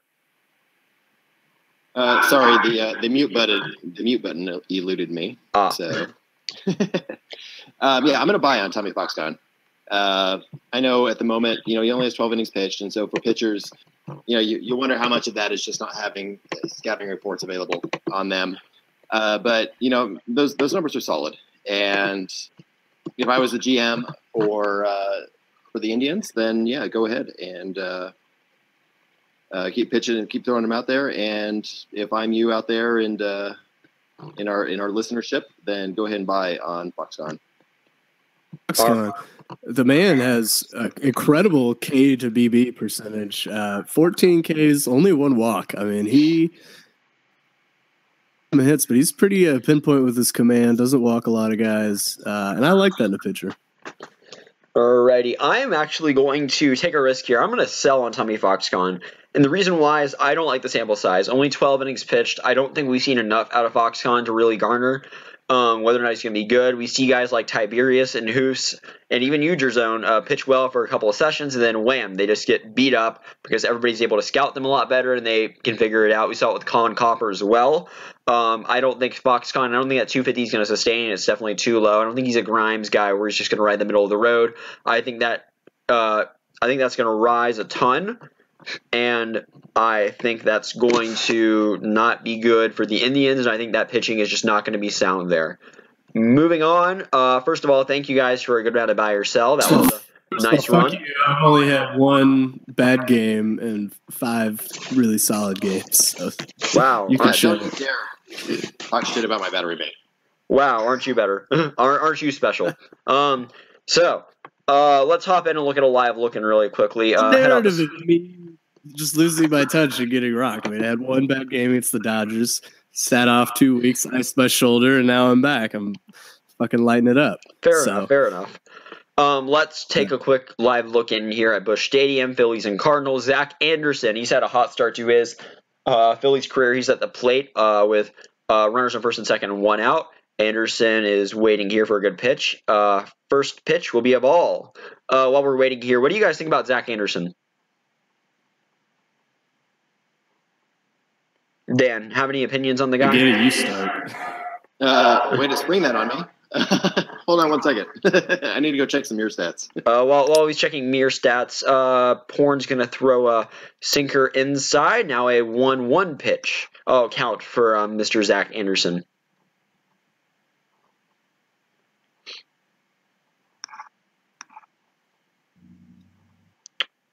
While we're pulling up some more opinions, looks like Porn's ready to deal again, and he's going to throw another strike right down the middle that Anderson will look at, a 1-2 breaking ball. Well, at the moment, he's only got 2 at-bats on the stat sheet, so really hard to say. A promising young hitter, 500 is a great start to a career. We're not doing buy or sell anymore, but he might be a good penny stock. I see him around in the Discord. I like him so far, but yeah, like Spaghetti said, tough to really tell much. And all 3 right, at-bats, 4 at-bats, whatever it is. All right. Porn's going to deal another 1-2 breaking ball here, and Anderson's going to make weak contact out the ground towards McGougle. McGougle fires to second base, and he will turn it around and throw it to first to Mabry, and yep, that will be a double play. Nice job there, turning the double play. Oh shit! Sell. Nice job there, turning the double play for the Cardinals infield. That's going to end the inning. We're heading to the bottom of the 5th. Cardinals will be at the plate. Stan Mann will lead it off. For the Cardinals, Hucking Lee and McDykel will also get to swing as Yu will make his way back to the mound. That will end that frame for Philadelphia and St. Louis. What do you guys think about this game as a whole right now? Once again, St. Louis, let's talk about them for a moment. They're just struggling here on offense completely. Do you guys think that this is just a one-game blunder, or do you think that St. Louis is really going to begin to fall once again because they just lack that one leader on the team?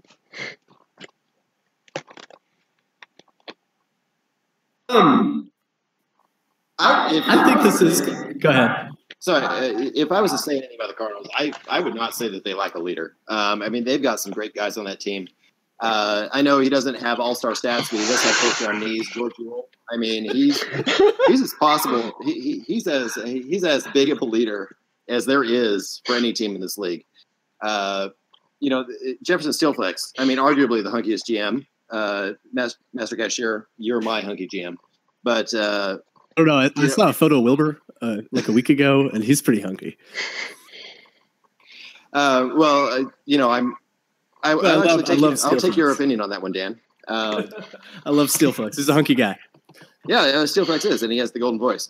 I don't think that the Cardinals lack a leader. I honestly don't. And they have a great team, and the rest of the league needs to watch out for them and be scared because I think they're for real. And I think that they are the real threat to win the National League East.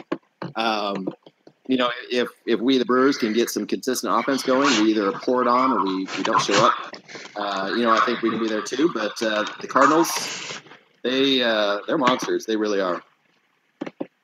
Like you said, I think they like that one guy leading the charge, but the whole team really solid. They're very active. I've kind of been around them, and I know like a couple of them, and they're just great guys. And earlier, this game's not over. They have some late inning black magic fuckery yet to come. So I think this is an aberration. I think they've got solid pitching and good hitting, and I do think they're a contender. I see them making the playoffs. Alrighty. That we do not have any other swings at the moment. Of course, if we get any more swings out of St. Louis or any game, we'll bring them live to you here on MLR Tonight. So let's hop over and look at our fan mail. We have a lot of great questions you guys sent in. Oh, what's up? What'd you say, Dan? Said I've got to throw a pitch if you've got a suggestion. Oh, wait a second. Sorry. Oh, you have a result? Never mind. No, he needs to throw a pitch. I mean, I mean, I don't know, Dan. When you think about right, catcher, you talk to me. Yeah, absolutely. So this is a live look into the pitcher catcher mound conversation, and I would say that if there's one number that comes to mind when you're drinking cool, refreshing Miller Lite, what is that number, Dan? Man, it should be 69. It is 69. Too, like 609. 969. So I just want to put out there right now that I have no idea what's going on, especially considering that Jingo Bajingo, their teammate, is currently standing at home plate waiting to swing. So I don't know if Dan is currently like fighting with Hatch on the mound, trying to be able to be the guy that throws the pitch. I don't know what's going on right now. If we can get Preller or FICO on here right now to give us an explanation of this feud that's currently going on in the mound, I would enjoy it. Well, that's actually what we're discussing. Oh? We want Jingo Bajingo to know what pitch is coming. Oh, okay. There's no collusion, by the way. This is not collusion. So for all of you out there screaming collusion, this is not collusion. Maybe Preller got a little antsy because he did ping me and was like, "I need a pitch." I was like, "What?" Oh. Alrighty. So yeah, let's take a look at our fan mail. Oh. All right. I'm just going to pull up some fan mail here, and let's look to see what our fans want to say. Let's start with Chipper Dipper, pitcher for the Baltimore Orioles. He has a question for you, Mr. Dan Gerzone. This question reads, Dan, do you prefer being the sole pitcher for the Brewers or being in a rotation? Putting me on the spot. You know what? I like having the ball in my hands. I like being the pitcher. Last game, I talked to Cashier, and he was like, "I think it's best for the team if we have a rotation." I was like, I agree with that. And so Swanson came in, pitched a really solid game for us, and it was nice sitting in the bullpen sipping Mai Tais. I was on vacation. Had like the tiki torches and the palm trees set up, so it was pretty nice. I think a good rest was just what I needed. I had to ice the cannon, let it sit, and then I got to interior decorator in the bullpen, so that was a lot of fun. The bullpen is very nice, by the way. Yes. It's so nice. We've got like these really nice leather chairs and like a fireplace, which is really cool. Oh, is that where Fireside Chat takes place? Not the Fireside Chat, but like Fireside Chats. Dude, there are Fireside. Okay. I'm pretty sure that Fireside Chat takes place in Pie's head, and everything that we hear is just a figment of his psychosis. So to answer your question, Chipper, I like having other great pitchers on the team. Real goal is the paper cut, but as far as like me personally, I like throwing every inning. All right, let's move on to our. So as the other end of the bat, you can go. As the other end of the battery, there's nobody that we would rather have out there on the mound. I think as a team than Dan Gerzone. He's led us through basically essentially all of our wins this season. Ron has been a huge pickup for us, and I think that the rest of the NLEs better watch out because we have an actual rotation. Alrighty, let's go ahead here and take a look at our second fan mail question. This one comes from General Manager of the Texas Rangers, Rabbi Chase, who asks, quote, "Why is G.H. Morello the second coming of Jesus Christ?" Dan, let me start with you on this one. Why is G.H. Morello the second coming of Jesus? Can you repeat that? You're kind of going in and out. Sorry. Rabbi asked, quite literally, why is G.H. Morello, of course, his star shortstop / center fielder, why is G.H. Morello the second coming of Jesus Christ? Difference home run, which I believe Jesus. I think that's in chapter 12, but he has friends like Jesus did, and probably likes wine and fish too. I don't know. So that would be my reasons why he's the second coming. Spaghetti, do you agree with what Dan suggested? So I got to say, first and foremost, James Morello has been repeatedly crucified on the Discord chat. I mean, I don't know how you could possibly be the second coming of Jesus without being crucified. And I don't know that he necessarily came to die for our fake sins, but he's certainly been up there on the cross quite a few times.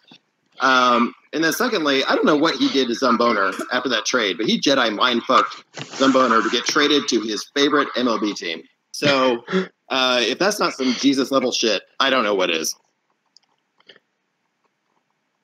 I think I've heard G.H. Morello talk, and sometimes it sounds like he's up on a mountain, like kind of giving a sermon to us. Well, yeah, so I think there are a lot of Verilies in there. Oh my gosh. And I'm not in that Discord, so I don't know, what he's like, but I only assume that he's put his hands on somebody and healed them. Apparently he's healed the Rangers. Is he the reason that Barney Summers is so good?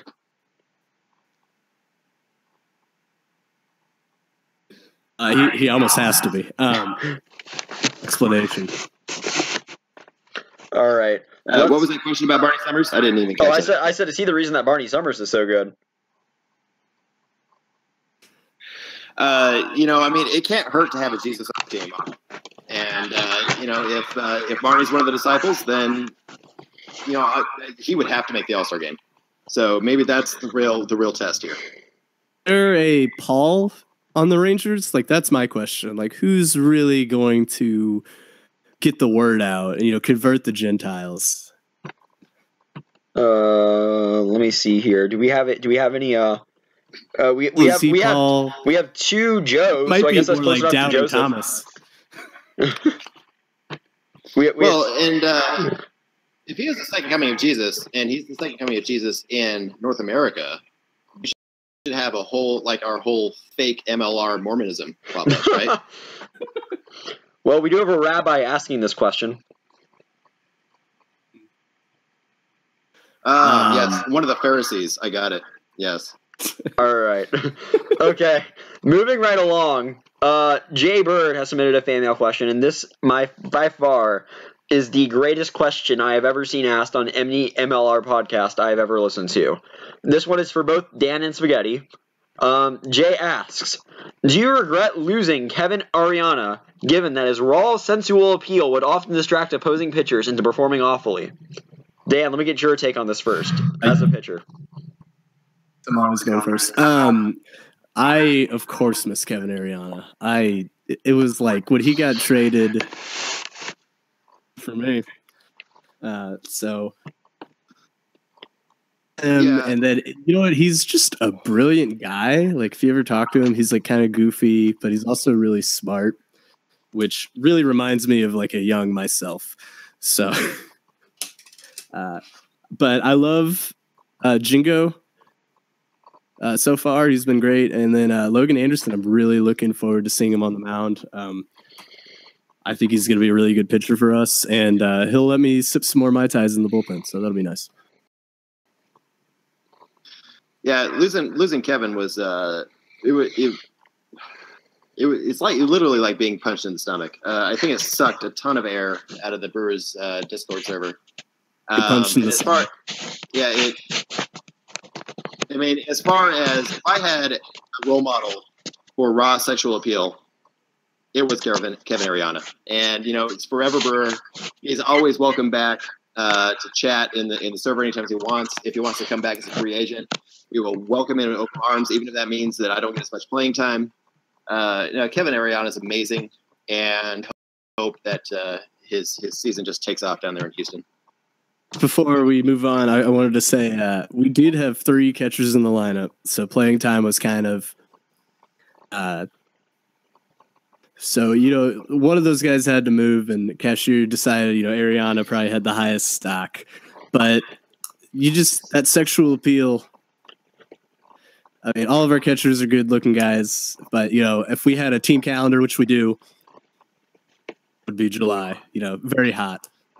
Far be it for me to second-guess Master Cashier. I honestly think he should be in the running for NL GM of the year. But, Yes. When we had the log jam of catchers, we were winning games, man. Love that 3-catcher lineup. But... Alrighty, let's move on to our 4th and final question here. This one actually comes from Mr. Kev Ariano. They miss you, Kev. Kev asks, quote, would you rather be on a good team with no Discord activity or an awful team with lots of Discord activity?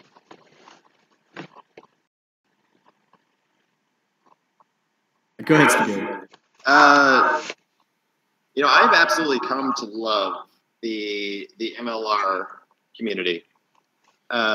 This is actually the first time that I've been a big part of an online community, and I also remember the days where the internet was bulletin boards, right? Because I'm ancient. So for me, this is a huge change in how I approach my day-to-day life. I love going online and checking to see what's going on. I love a lot of chatter going on in the team server, especially during games. If the game's over, I understand people going on to their lives, but mid-game, I love that activity and that banter, talking about pitches, things like that. So for me personally, I would much rather be on a shitty team that has a lot of Discord activity.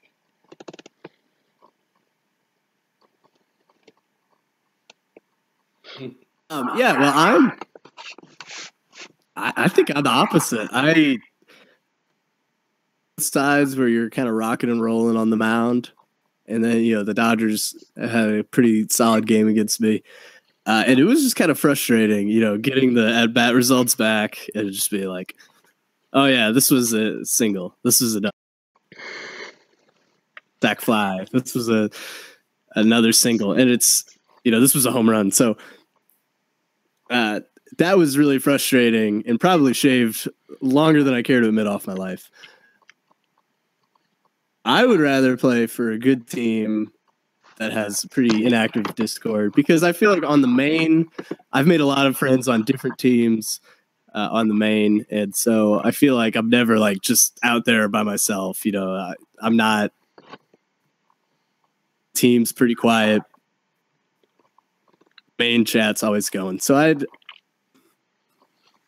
win, baby, Al Davis style. Being a dominant pitcher. If I can add on to that, I can understand that from the pitcher standpoint. When a pitcher's throwing a gem, you don't talk to the pitcher in Major League Baseball, right? If he's got a no-hitter going, if he's got a perfect game going, or he's just lights out, you don't talk to him. You let him be in the zone, and I can totally get that. But as far as being a hitter goes, I only get 2 or 3 swings in a game, and so I definitely like the camaraderie of the teammates. I'm actually going to subside with Spaghetti here. I truly agree. As a member of what was probably at one point back in Session 5 the most inactive team in the league, I can definitely say I would much rather be on a horrible team with lots of Discord activity. But I would say, to vouch for Dan a little bit, that being a good team will help grow your activity a lot. In fact, I would argue that there isn't a good team in the league right now that has no Discord activity. Maybe if the A's turn things around, but realistically, there isn't one team that is completely absent from the Discord, and yet they completely thrive in all their games. They're winning and winning. They have some sort of Discord presence, like even Montreal, China, or Anino, whatever he goes by now. He's incredibly active. Matt Verdon has shown. Cal Tiberius Jr. talks every now and then. Like, you have activity coming out of Montreal. You have two new guys, O'Sullivan and Lewis. Like, they have activity. Every good team has activity and representation. You can't be a good team. Like, sorry, Texas. Sorry, Colorado. Like, you maybe soon, but right now, you guys aren't good teams. You don't have a whole lot of representation right now. Once we see that representation, I think you guys will be good teams. Same goes for Seattle. You're good, but you're not quite great yet. And I think representation and greatness on the field correlate. Would y'all agree with that? I would agree with that, actually. And I have a hypothesis, and this is gonna be a hot take. So anybody on any future podcast, feel free to quote me. I think the greatest evidence of this is San Diego Padres. We don't see anybody but Preller on, and I think that's because Preller doesn't know how to operate, simultaneous Discord accounts for his 21 alts. Right? I think the entire San Diego Padre organization is just Preller. Maybe. I kind of think I'm of the mindset. I love Discord activity. It's a lot of fun. But as far as like team results, call me a cynic. I don't think it matters too much. I mean, you got guys who come in and say, "Oh, hey, my bet's up. I'm going to swing," and they do great. They're MVP candidates who do that. So I don't think it's as valuable as some people make it out to be. I really like winning. I like throwing great games, and so if I was getting shelled but my team was really fun, I'd have fun, but I'd have fun on the main anyway, even if I was just by myself. So that's why I kind of say I'd rather be on a winning team. Well, and if winning, winning certainly is one of the big determinations on whether or not you have fun, or determining factors. The collective is almost always more intelligent than the individual. Now there are liars for that. There are guys who just come in and for whatever reason are amazing without talking. But I think in general, when you get the collective's opinion on things, that it leads to greater success. I mean, maybe, but I think scouting in general is overrated, and it's really not that fun. So I don't like doing it that much. Oh, you hurt me to the core, Danger Zone. I know. I'm sorry. I know you love scouting, but I spent an hour and a half on it. Well, maybe you're on something. I mean, I scouted the Dodgers for you, and I haven't done any scouting on the Dodgers or on the who are we playing? The Nationals. I haven't done any scouting on the Nationals hitters for you, and you're one hit away from a perfect game at the moment. So yeah, that's something. I think sometimes maybe it's just me, but I think sometimes I get kind of analysis paralysis where I'm like, oh, he swung 300 last time, but he always jumps 250, and then after hits, he so I kind of went more of a relaxed scouting approach. I didn't really make any graphs or anything. And it's paid off. And when I first came into the league, that's what I did too. And I had a couple of great outings. So now I'm kind of the mindset, scouting isn't all that it's really made out to be. But maybe there's a team out there, maybe the Blue Jays are just fucking scouting machines and just killing everybody. So. Well, and you heard it here. The guy with the math degree doesn't like math. I don't want to do tedious amounts of it every single fucking day. Alrighty. All right. Thank you guys for a great conversation there. I don't have any game updates for you. Nothing has happened in the last 20 minutes of fan mail, so we're just going to proceed forward. We're getting late. We're getting close to the 2-hour mark, so I think it's time for some final thoughts here on MLR Tonight. For those of you who have never seen the show before, this is a time where our guest and myself get the entire floor to themselves. They can ask a question to all of us. They can get on their soapbox and rant. They can talk about how great Miller Lite is. They can do whatever they may please. So, Dan, we're going to start with you here. The floor is yours. You may talk about anything, ask a question, go on a rant, do whatever you please, do a little dance, make a little noise. Dan, what are your final thoughts? Boy, you know what? I don't have a lot to say. So I guess I'll just say pretty general stuff. Really love the community. I've made a lot of friends, online friends, just great bunch of guys. I love playing the game. Fun. And nothing I said today,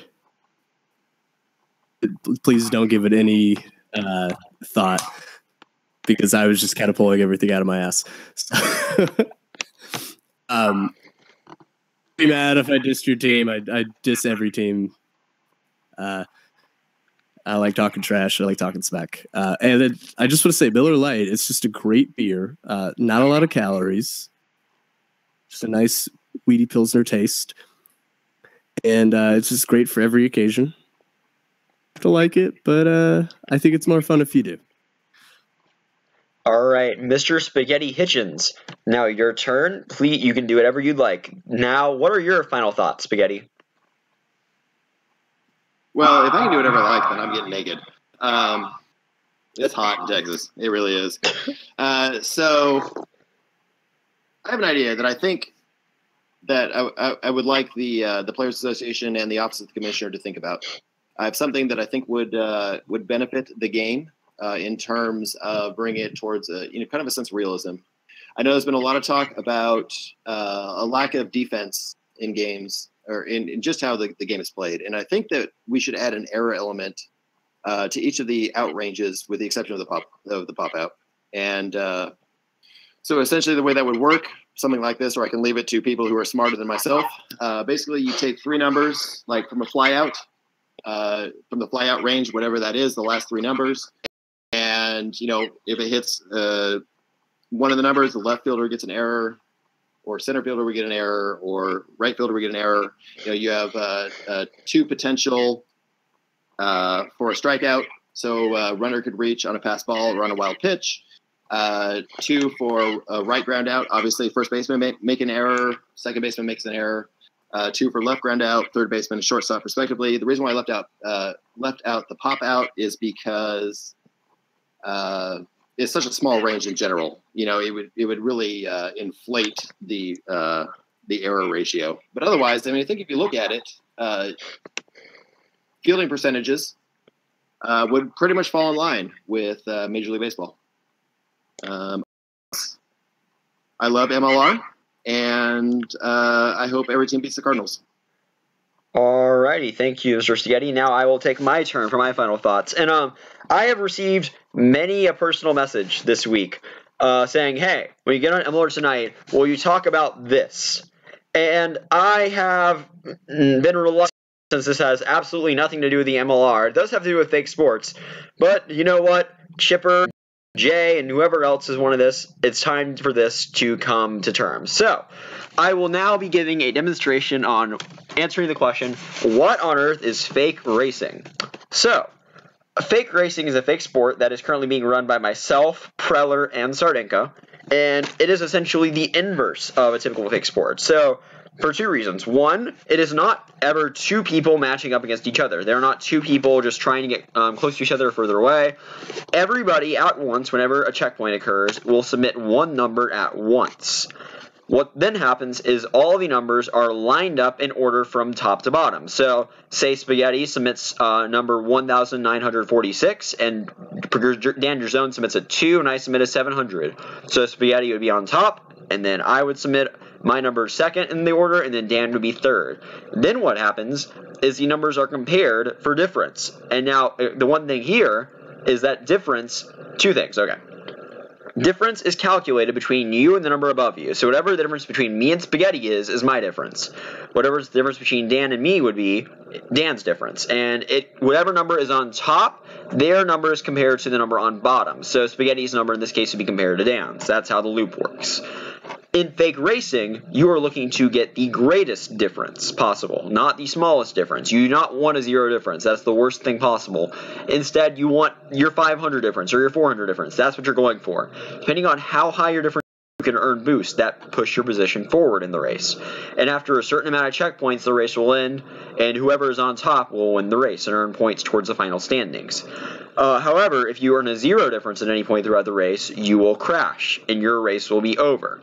So it's really fun. There are many people that are over there. You have Jay, you have BB, you have Garen, who's over there as a driver. You have many guys who are over there trying to win as many races as they can. JJJ is over there as well. Many guys trying to win races. George Uhl's over there. And trying to come out on top as the first ever fake racing champion. And I hope you'll join. It's been a fun time so far. So yeah, that'll wrap up tonight's edition of MLR Tonight. Dan Spaghetti, thank you for coming on. You for having us, Cal. Yeah, thank you so much. It's been a great time. No problem.